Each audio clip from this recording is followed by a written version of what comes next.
નથી બેરી થઈ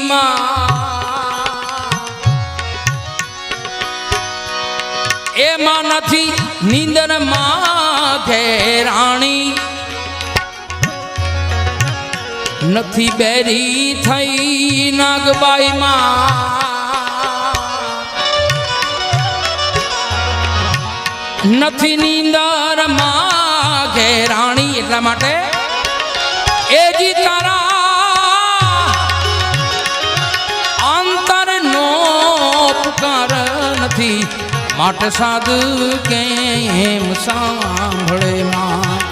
સાધુ કેમ સાંભળે માતાજી સાધુ કેમ